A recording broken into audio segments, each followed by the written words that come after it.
Comité GFCC correspondiente al 12 de diciembre de 2018, calendario económico del día, con cifras industriales en la zona euro superando las expectativas en la versión desestacionalizada.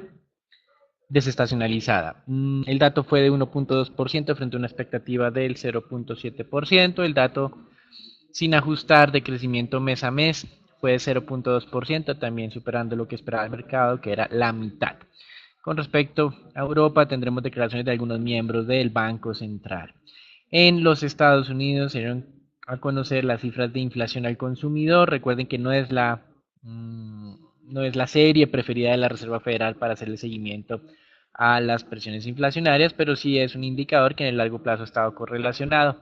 El dato del mes estuvo influenciado, entre comillas, de manera positiva, es decir, a la baja por la dinámica de precios de los combustibles.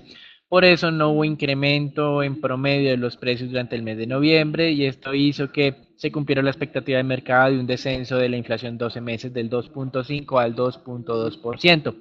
Al excluir este tema de combustibles y también de alimentos, la inflación fue también o estuvo también en línea con lo esperado por los analistas en 0.2%, haciendo que el indicador de inflación núcleo 12 meses subiera del 2.1 al 2.2.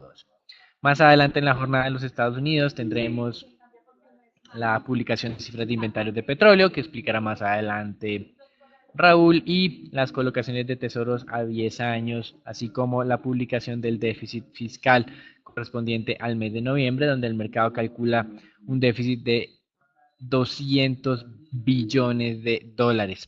Con respecto a América Latina, tendremos publicaciones de la industria en México y reunión del Banco Central de Brasil, donde se espera tasa de referencia integrada. Continúa en Europa la tensión en lo que es el tema del Brexit.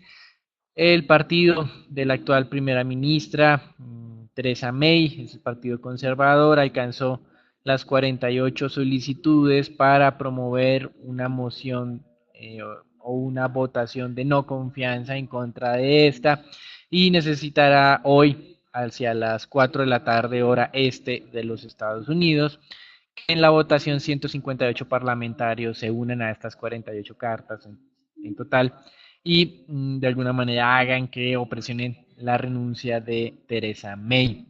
Acá lo que estamos hablando básicamente es que los que se oponen a Theresa May tienen posturas radicalmente opuestas, no solamente frente a ella, sino entre ellos mismos. Unos de los que están en contra de Theresa May no quieren que sigan con esta negociación del tema del Brexit, quieren reversar toda la situación, hacer un nuevo referendo. Aquí estamos hablando del Partido Laborista. Otros que están en contra de Theresa May quieren hacer el Brexit, pero no de una manera lenta y con transición como lo quieren los economistas, sino quieren hacer un divorcio definitivo y rápido, que fue el mandato del referendo de hace algunos años.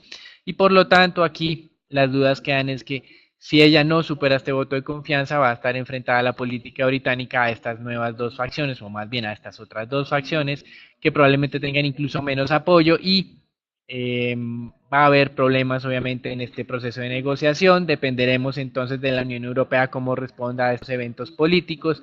Hay varias alternativas. Una de ellas es que la Unión Europea continúa acogiéndose hacia esa fecha del 29 de marzo como la fecha del Brexit, y si no hay ningún tipo de interlocutor dentro del Reino Unido con suficiente apoyo, pues simplemente va a ser el disparo de este tema, algo que sería nocivo no solamente para el Reino Unido, sino para la misma Unión Europea. Por eso se considera que en caso de que Theresa May pierda esta votación del día de hoy, puede modificarse en algo las fechas que se tienen establecidas para el divorcio oficial. Y el otro evento que podría ser es que en caso de que Theresa May tenga la votación suficiente para superar este tema del voto de no confianza, sería un escenario muy complejo, pues tendría que convencer a la mayoría de parlamentos que no estaban dispuestos a apoyar su plan de negociación a que lo hagan antes del 21 de enero.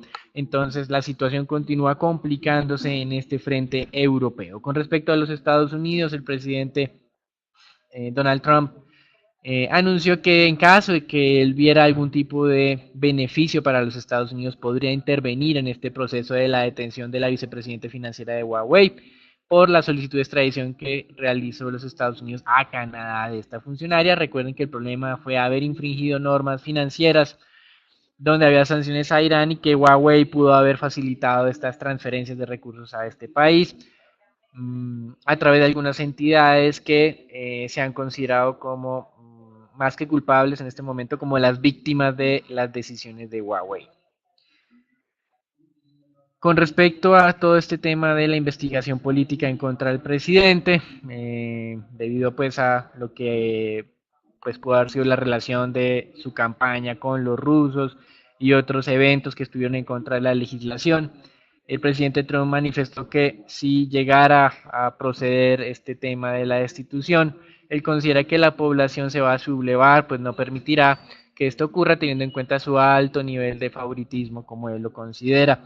Al mismo tiempo se dio a conocer que el anterior abogado del presidente, el señor Michael Cohen, ya estaría a punto de recibir su condena por las actuaciones que tuvo durante su asesoría al presidente Trump. En teoría, la sanción sería de hasta 5 años de cárcel. Obviamente, aquí hay pues otros términos adicionales, pero pues obviamente sería un mal presagio para lo que sería la presión de los demócratas en el Congreso, especialmente en la Cámara de Representantes, donde son mayoría. El día de ayer el presidente Trump estuvo reunido con los líderes demócratas, Nancy Pelosi y el senador Schumer, donde pues obviamente se mostraron contrarios en su posición de financiamiento al muro que quiere construir el presidente Trump. El presidente Trump dijo que él estaría feliz de lanzar la paralización del gobierno nuevamente para obtener estos recursos, como lo manifestaba en los últimos días, se habían detenido 10 terroristas que querían pasar la frontera. Lo interesante de acá es que ningún funcionario de la Casa Blanca pudo confirmar esta afirmación del presidente Trump y de hecho afirmaban que esto, digamos, extraoficialmente no había ocurrido como fue justificado por el presidente en esta rueda de prensa que realizó en conjunto con los representantes demócratas. Con respecto a los mercados accionarios, al igual que ayer, hoy estamos viendo que los europeos se están valorizando más del 1%, sin embargo ayer durante la jornada se disipó este ánimo positivo. Así que digamos que hoy, si bien es cierto, arrancamos nuevamente con ese pie derecho en el mercado accionario, tendremos que ser un poco precavidos durante la jornada. El Credit Suisse anunció que recomprará cerca de 3 billones de francos suizos en acciones en los próximos 2 años y que incrementará los dividendos en al menos un 5%. Eso es todo por ahora, lo dejamos con Raúl. Buenos días. En cuanto al comportamiento del mercado accionario norteamericano, podemos ver que el índice S&P mantuvo ese débil comportamiento, a pesar de que cuando vemos el comportamiento intraday del índice en la jornada del día de ayer, los futuros estuvieron avanzando alrededor de más de un 1% y se estabilizaron en lo corrido de la jornada, afectado principalmente por el entorno internacional. El día de hoy los futuros amanecen en terreno positivo, el índice S&P vuelve a avanzar más de un 1%, podemos ver que, como Daniel lo mencionaba anteriormente, una jornada de menor adhesión al riesgo y de relativa calma, principalmente luego de las declaraciones del presidente Donald Trump, donde considera posible cada vez más un acuerdo comercial con China. También desde el punto de vista técnico, a pesar de esto, se puede observar que el índice se mantiene distante al nivel de entrada de alrededor de los 2.742 puntos y hay un piso muy importante el cual ha respetado muy bien durante este año, que han sido el nivel de los 2.600. No teniendo la ruptura de los 2.600, sí se podría hablar como tal sobre un cambio de tendencia en el largo plazo sobre el índice norteamericano S&P, como se puede observar en la gráfica. Por otra parte, Morgan Stanley fue la banca de inversión selecta por Uber para realizar el IPO de la compañía. Cabe destacar que Uber presentó los documentos para realizar su IPO el día viernes. En cuanto al comportamiento del dólar en el mundo, podemos ver que el dólar pierde valor contra las principales divisas, se va a observar fuerte valorización del real brasilero, de la libra británica, el peso mexicano, entre otros. Principalmente, como lo mencioné anteriormente, Donald Trump dijo que podría intervenir en el Departamento de Justicia ante el caso contra la ejecutiva de Huawei, si eso ayuda a cerrar un tratado comercial con China. Y por otra parte, el peso mexicano avanza teniendo en cuenta eh, que el presidente López Obrador está siendo más flexible en cuanto a la recompra de bonos, dando mejores condiciones a los inversionistas, aunque por otra parte los títulos de Pemex se han ido desvalorizando principalmente por la preocupación sobre el futuro de la gigante estatal, la cual está altamente endeudada. Los dejo con el mercado petrolero con Daniel.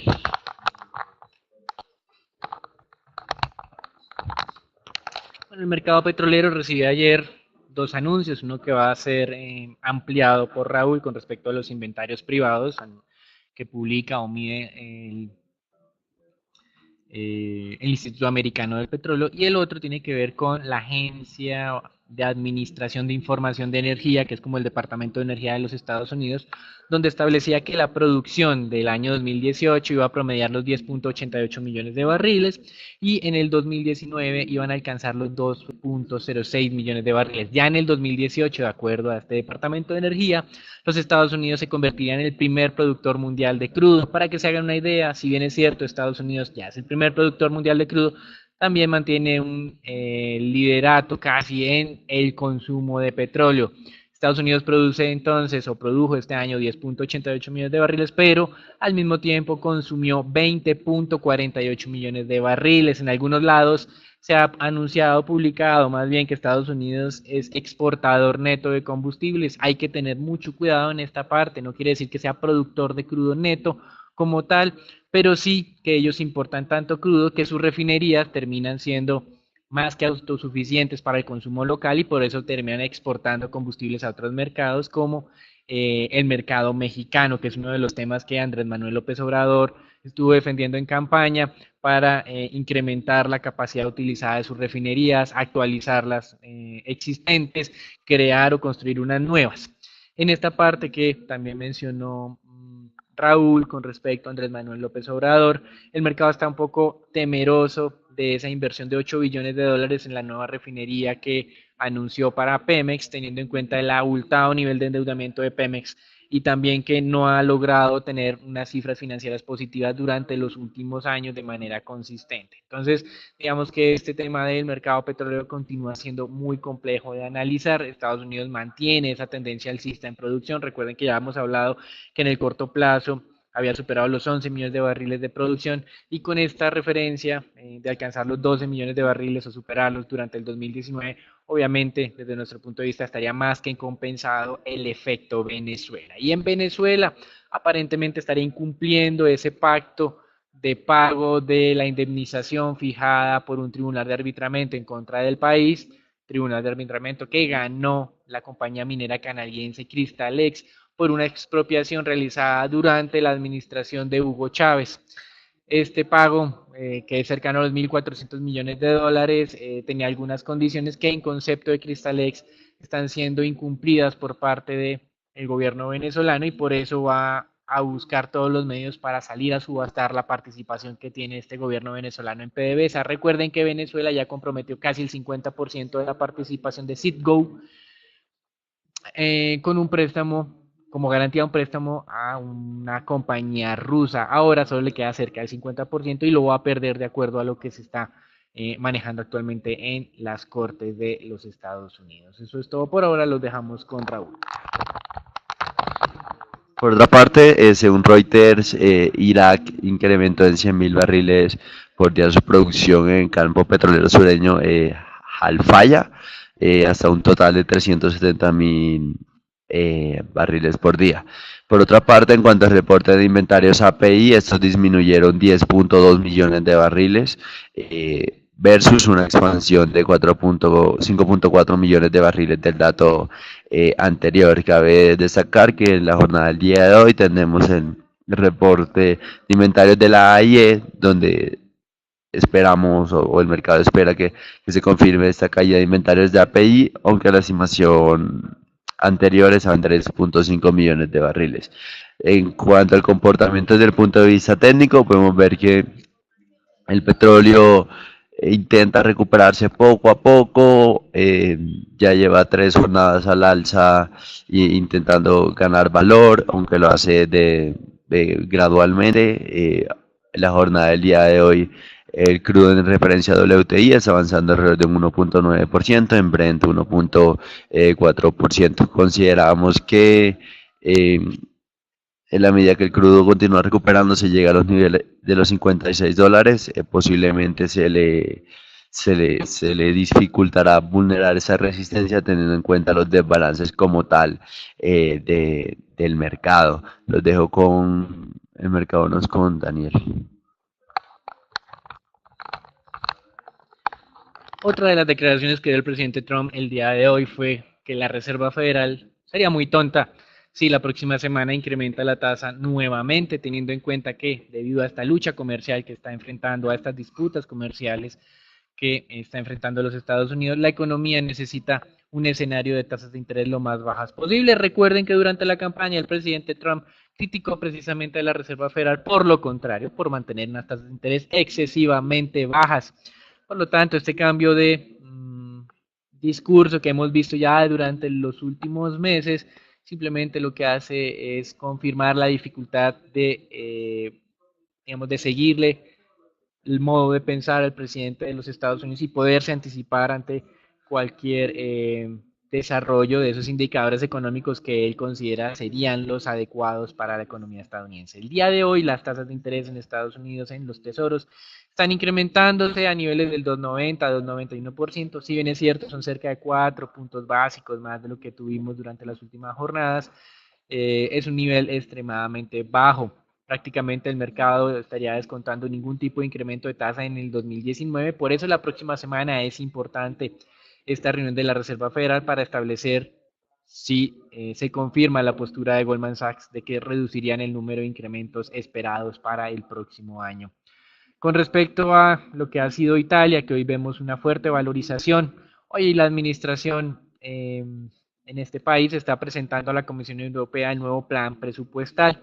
Sin embargo, Italia está pidiendo que a Francia se le tenga el mismo tratamiento que a ellos para que se hagan una idea. Francia ha incumplido en varias ocasiones este acuerdo de déficit fiscal máximo, es decir, lo ha superado en más de un 3% en varios años de la historia reciente y por eso Italia considera que estas concesiones realizadas por parte de Macron a estas protestas que se tuvieron en Francia durante las últimas semanas de reducir la expectativa de incrementos tributarios y de aumentar los gastos, lo que va a hacer es que nuevamente Francia incumpla ese objetivo de 3% máximo permitido por el acuerdo de Maastricht y por lo tanto quiere Italia que Francia también sea coaccionada de la misma manera que ellos lo han sido durante el último mes. Para que se hagan una idea, la deuda total de Italia frente al tamaño de su economía es de 130%, Francia no está muy lejos de este nivel, es del 100%, por lo tanto, digamos que en cierta medida la crítica italiana tiene sentido. Y para finalizar, como lo manifestaba también Raúl, aquí hay un proceso de negociación, de recompra de bonos del nuevo aeropuerto, del fallido proyecto del nuevo aeropuerto de la Ciudad de México. Esa oferta que inicialmente se consideraba muy positiva, teniendo en cuenta que los títulos se negociaban en promedio a un precio de 80% y la oferta estaba entre un 90 y 100%, pues no obtuvo el favoritismo o la aceptación suficiente. El día de ayer veíamos en diferentes medios que el grupo de acreedores había obtenido, que estaba contrario a esta propuesta, había obtenido ya más del 50% de adhesión de la emisión de los títulos y que no iban a participar en el mismo. Pues esta mañana se dio a conocer que se había extendido el plazo más allá del 23 de diciembre, más o menos que era la fecha que se tenía, hacia el 4 de enero para aceptar la oferta y además se había mejorado ya no a ese rango entre el 90 y el 100%, sino el 100% más los intereses de estos títulos. Recuerden que la insatisfacción de los inversionistas no es el precio como tal, sino la otra condición que está promoviendo esta oferta, y es que se elimine la cláusula de que la finalización de la construcción implicaría el incumplimiento de los títulos, y por eso de esta manera la redención o la posibilidad de que soliciten la redención anticipada no de los 1.8 billones que quiere readquirir la administración mexicana, sino de la totalidad de los bonos emitidos de 6 billones de dólares. Hasta aquí el reporte internacional. Recuerden, hoy una jornada en apariencia también arrancando de manera tranquila por todos estos temas de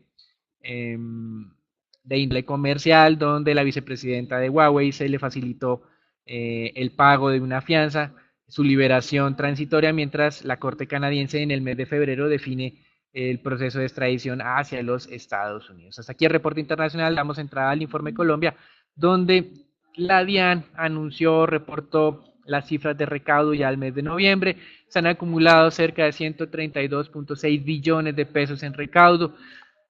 Y aquí fijar si se va a cumplir la meta de recaudo no es un poco más complejo, pues la meta en el plan financiero está fijado con respecto al recaudo neto.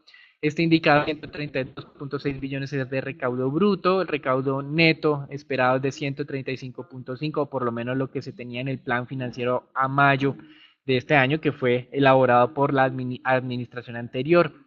De acuerdo a nuestros cálculos, con un comportamiento normal, el recaudo tributario bruto superaría los 140 billones, y entonces tenemos un margen ya de al menos 4,5 billones, 5 billones, para que esa diferencia entre el bruto y el neto sea cubierta y de alguna manera se cumpla la meta de recaudo. Sin embargo, el año pasado la diferencia entre el recaudo bruto y neto fue de cerca de 10 billones o un poco más. Por eso todavía queda la alta probabilidad de que incumplamos nuevamente la meta de recaudo por una dinámica económica que ha estado por debajo de lo planteado por el gobierno. Eso es todo por ahora. Los dejamos con Raúl. En cuanto al comportamiento del índice Colcap en la jornada de ayer, podemos ver que el Colcap continúa con ese débil comportamiento, principalmente afectado por esa débil recuperación de los precios del crudo, como lo observábamos anteriormente, junto a ese entorno internacional de mucha incertidumbre, de alto aversión al riesgo, lo cual ha generado fuerte flujo de salida de capital de emergentes, impactando el mercado colombiano continuamente. El día de hoy, teniendo en cuenta ese mejor entorno, como Daniel lo mencionaba anteriormente, esperamos que el índice rebote finalmente, aunque se podría ver relativamente frenado por los bajos niveles de volúmenes. En cuanto a noticias corporativas, tenemos que la jornada del día de ayer, el Grupo Aval reportó que recibió una petición por parte del Departamento de Justicia de los Estados Unidos en relación con la investigación que adelantan con el proyecto de Ruta del Sol 2. El Grupo Aval anunció que cooperará con esa investigación del Departamento de Justicia y se tomará como va a incorporar en sus próximos reportes trimestrales información relacionada con el tema mencionado anteriormente. En cuanto al monto negociado de la jornada de ayer, monto acercándonos cada vez más al promedio, 132.000 millones, aunque no logramos llegar al promedio de los 145.000, donde la acción más negociada fue Ecopetrol con 29.000 millones. En cuanto al comportamiento de Grupo Sura, como se puede observar en la gráfica, la acción se acerca cada vez más a ese nivel de cambio de tendencia, a pesar de que en la jornada de ayer se mantuvo relativamente estable. Cabe destacar que si la acción supera los 33.090 pesos, podríamos ver un cambio de tendencia sobre la acción. Desde el punto de vista fundamental, los resultados esperamos que muestren una buena dinámica. 2019 principalmente favorecido con una mejor dinámica de la economía local y una recuperación de países como México y, y Sudamérica, Chile, entre otros. También cabe destacar que el mercado espera que la compañía cierre gradualmente ese spread que tienen con Bancolombia, el cual cabe destacar que tiene una alta participación del portafolio de inversión de la compañía.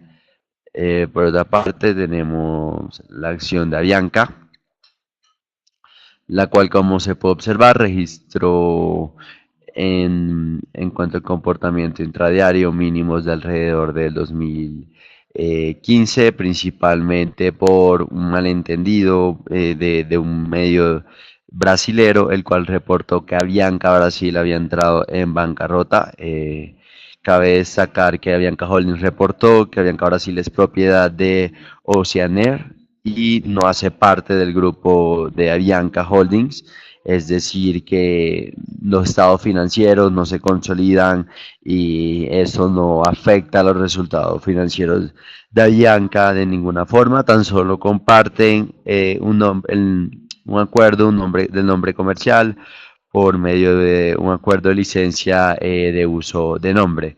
Por otra parte, Reuters reportó que se espera que, teniendo en cuenta esta solicitud de Avianca Brasil, esto podría afectar hasta 77.000 pasajeros, teniendo en cuenta la amenaza de que le quiten 14 aviones y cancelando vuelos entre el 10 y el 31 de diciembre. También, por otra parte, Avianca Brasil manifestó que la causa de esa decisión de declararse en bancarrota fue principalmente a los altos costos del combustible, las demandas que amenazan a parte de sus avionetas y altos niveles de endeudamiento por parte de la compañía. A pesar de lo anterior, podemos observar que la acción de Avianca re, tuvo una subasta volatilidad en la jornada del día de ayer, principalmente ante la reacción, como se puede observar con la cruz del indicador. Hubo una subasta de volatilidad y esto se dio principalmente por el pánico de la noticia, al momento que el mercado rectificó que como tal Avianca Brasil no hacía parte de Avianca Holding, sino afectaba como tal los resultados de la compañía. Se puede ver que la acción recuperó y tan solo cayó alrededor de un 1,8%, mientras que intraday está cayendo casi un 18%. Por ciento. También por otra parte, cabe destacar que Avianca Brasil tiene con Avianca Holdings un leasing de alrededor de 3 avionetas, los cuales estaremos estudiando de qué manera podría impactar a la compañía. Esto fue todo por el mercado accionario, lo dejo con el mercado de dólar con Daniel. Continuamos con un rango de negociación estrecho en el mercado de divisas, por debajo de los 3.200, por encima de los 3.170 en la jornada de hoy. Esa mejora del precio del petróleo nos está llevando a ese rango bajo de negociación. Sin embargo, pues no lo está haciendo con demasiada fuerza.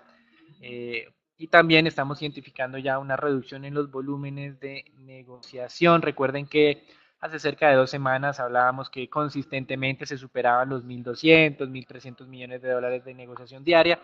En esta semana hemos tenido como una nueva normalidad por debajo de los 1.000 millones de dólares negociados diariamente. Desde el punto de vista técnico, tenemos la expectativa de alguna moderación en el precio del petróleo, de moderación en el precio del dólar en Colombia. Sin embargo, como manifestamos, demasiados factores de riesgo están incidiendo para que esta visión no se materialice. Uno de ellos tiene que ver con la votación el día de hoy de no confianza en contra de la primera ministra británica Theresa May, que se estaría realizando, de acuerdo a información oficial, hacia las 4 de la tarde, hora este de los Estados Unidos, misma hora de Colombia, o 9 de la noche, hora Londres. Con respecto al mercado de deuda pública interna en Colombia, también ha estado muy estable luego de haber alcanzado ese objetivo que teníamos de corto plazo del rango 6.25-6.30 para los test 2024. Como hemos manifestado, no vemos ningún catalizador que modifique por lo menos de corto plazo esta dinámica, pero seguimos defendiendo nuestra expectativa de un ciclo alcista de tasas el próximo año, aunque en este momento de carácter moderado, teniendo en cuenta que esa ley de financiamiento en teoría no impactaría de manera generalizada los precios de los alimentos como fue su propuesta inicial. Estamos en este momento en medio de las discusiones del salario mínimo, como les manifestamos a ustedes. La recomendación técnica sería un incremento cercano al 4%, que esto fue lo que propusieron los gremios. Los sindicatos han estado proponiendo incrementos, como es usual, de 2 dígitos. Muy probablemente el gobierno se ajustará un poco más hacia el tema técnico, pero nuestras dudas, como compartíamos el día de ayer, era esa propuesta de Centro Democrático que fue el partido que eligió al presidente actual de hacer un ajuste salarial del 10%, algo que sería antitécnico, pero que pues desde el punto de vista político pues les daría réditos, así que seguiremos haciéndole seguimiento a este tema de la negociación. Para los test, entonces, mantenemos esa visión de rango por ahora entre el 6.30 a 6.25, no hay mucho que hacer en el corto plazo. Estamos a la espera de las publicaciones de las expectativas de inflación para cierre de año. Hace varios meses defendíamos la idea de una inflación cerrando cerca del 3.20, la mayoría del mercado estaba más cerca al 3.40, pues los últimos datos están favoreciendo nuestra visión un poco más bajista de este año, pero obviamente con la alerta de lo que será el arranque del 2019 con un fenómeno del niño. Ayer veamos la agencia atmosférica estadounidense hablando de una probabilidad del 84% de ocurrencia del fenómeno del niño. En Colombia ya se da por descontado este evento, pero como hemos manifestado ya desde hace cerca de un mes, nuestro interés sería establecer más que todo ya la severidad del mismo. Hasta aquí el reporte en Colombia. Agradecemos su atención. Los esperamos el día de mañana en una nueva versión de nuestro comité diario. Y como es usual, les recomendamos continúen haciendo seguimiento de la información financiera a través de nuestras redes sociales.